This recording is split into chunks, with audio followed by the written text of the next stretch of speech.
Continuamos falando aqui das histórias da Copa do Mundo, que deixaram saudade, que deixaram a lembrança no torcedor brasileiro. Minha primeira Copa do Mundo. E a sua? Você se lembra? Onde foi? Como foi? Vamos falar 1986. A gente vai falando aquilo que marcou pra gente, que a gente se lembra. Como eu disse, de 74 para cá, foi o meu tempo de ver as Copas como foram acontecendo. 1986, uma seleção que veio daquele 1982 que encantou o mundo, e aí já não era tanto aquela seleção como foi aquela de 82, mas tinha muitos jogadores que ainda estavam naquela seleção. Uma seleção onde o Brasil caiu num grupo com Espanha, Argélia e Irlanda do Norte. E foi bem, foi caminhando bem. Depois pegou a Polônia. O Brasil venceu e venceu bem, 4-0. E aí chegou a hora da decisão para ver quem avançava contra a França. Um dos melhores jogos da Copa do Mundo. Talvez um dos melhores jogos que eu vi dentro de uma Copa do Mundo. Que jogo maravilhoso, bom de se assistir. O Brasil fez 1-0, a França empatou, teve o pênalti para o Brasil quando o Zico tinha acabado de entrar, bateu o pênalti e o goleiro da França acabou defendendo. Uma Copa do Mundo que também deixou saudade. Foram para os pênaltis e tudo aquilo que nós vimos. Nós vimos até o jogador da França chutar aquela bola na trave e a bola voltar e bater na costa do Carlos e entrar para o gol.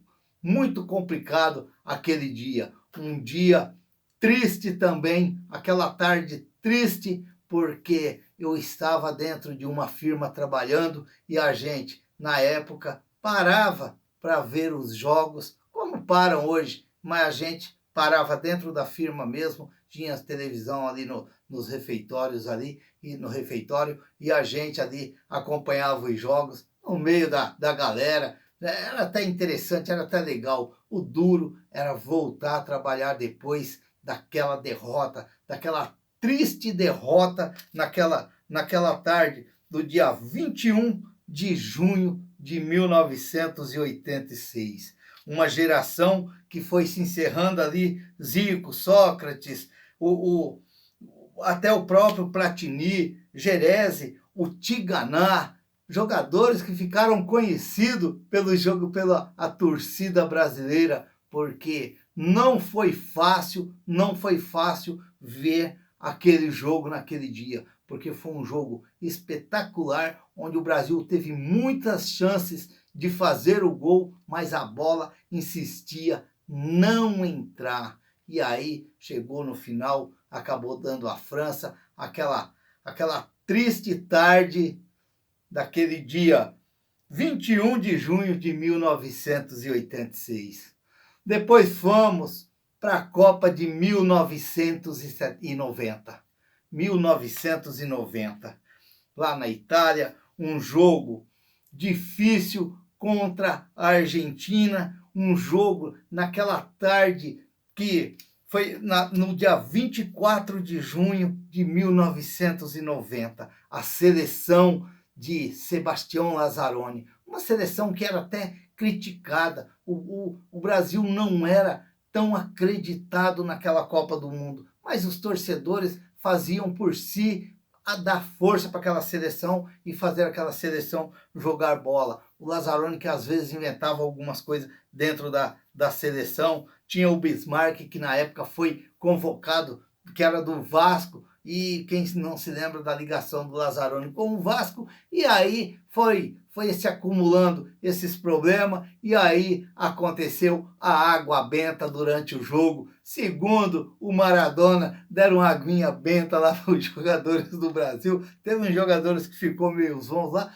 Coisas, história do futebol. O Maradona chegou a contar, saudoso Maradona, que chegou a contar e dava risada e ainda fazia um deboche. Mas a verdade foi essa, que provaram a água lá e no final uma jogada brilhante, brilhante do Maradona no meio de vários brasileiros, colocou o Canija na frente do Tafarel, que só limpou o Tafarel e fez aquele gol. O gol da tristeza, o gol daquela tarde triste para o torcedor brasileiro.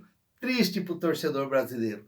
Mas o Brasil ainda teve muitas chances naquele jogo. O Brasil chegou a chutar 3 bolas na trave e a bola não entrava. A bola não queria ir para o fundo das redes da seleção argentina. E no final acabou fazendo aquele gol lá e vencendo o jogo com o Miller, que depois jogou no Santos e jogou muita bola.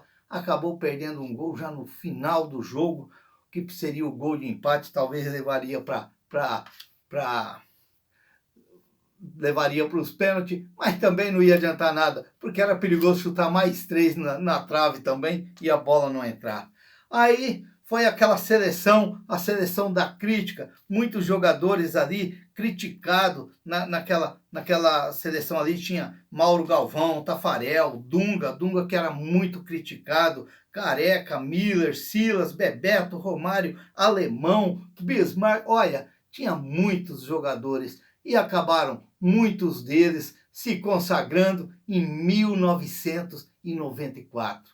1994, Estados Unidos. Uma seleção onde o Parreira, com o Zagallo, montou aquela seleção para ser campeão. Não para jogar tão bonito, mas ir buscar os resultados e trazer o título para o Brasil. E foi assim que jogou aquela seleção. A seleção de Tafarel, a seleção de Jorginho, de Márcio Santos, de Dunga, que foi um leão para o Brasil, foi um dos principais jogadores daquele título do Brasil, ele que foi tão criticado em 90. Tinha Romário, Bebeto, olha, até o Viola disputou essa Copa do Mundo de 90. Talvez muitos talvez até esquecem, mas o Viola estava nessa Copa de 94. E aí fez a alegria do torcedor quando o Roberto Baggio chutou aquela bola por cima da trave lá e fez a alegria dos narradores, fez a alegria do Rei Pelé e fez a alegria, claro, do torcedor brasileiro, que o último título brasileiro tinha acontecido lá em 1970. Aí 94 veio. Mas como eu disse, foi uma seleção onde ela foi montada para não dar espetáculo, e sim buscar o título. Mas o espetáculo ficava por conta dos jogadores, que eram jogadores de nível muito alto. Romário, Bebeto, Mazinho, Mauro Silva, o próprio Dunga, o Branco. Foram jogos muito interessantes e acabou o Brasil trazendo aquele título e um jogo que ficou muito marcado nessa caminhada do Brasil para o tetracampeonato. Foi no jogo contra os Estados Unidos, quando o Leonardo deu a cotovelada no jogador dos Estados Unidos e levou vermelho direto. E o Brasil ficou com um jogador a menos e a seleção dos Estados Unidos jogando em casa e a torcida em cima direto. Mas no final, naquela jogadinha do Brasil, o Brasil acabou fazendo 1-0 e ganhou aquele jogo. E aí ganhou força mesmo para ir para a final. Foi um jogo na final amarrado, aquele jogo, um respeitando o outro, mas o Brasil sempre procurando ser mais equilibrado do que a Itália, e acabou no final conseguindo aquela vitória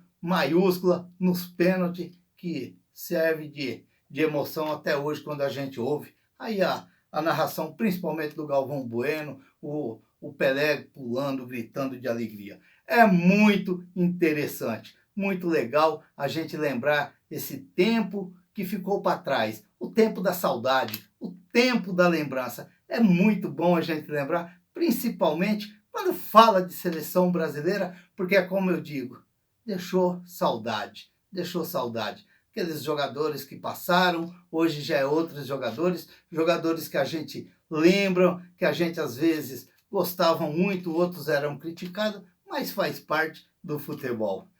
É assim, minha primeira Copa do Mundo. E a sua? Onde foi? Você lembra? Comenta aí no canal, deixa aí com a gente vai falando das histórias da Copa do Mundo e falando do nosso Santos também. É claro, não podemos esquecer do Santos Futebol Clube. Mas agora vamos viver uma época de Copa do Mundo e vamos se alegrar um pouquinho com o futebol. E já vi um jogo hoje, Equador desfalcado, o Equador que estava desfalcado, não tinha o Johan Julio e não tinha o Bryan Angulo, é claro, eles não estão lá, mas deve ter torcido muito para a seleção deles. O Equador acabou vencendo 2-0, já começou bem a Copa do Mundo. Se inscreva no canal, deixa seu like, faça seus comentários, ative o sininho para receber as notificações. Ficam todos com Deus, até o próximo vídeo, se Deus quiser.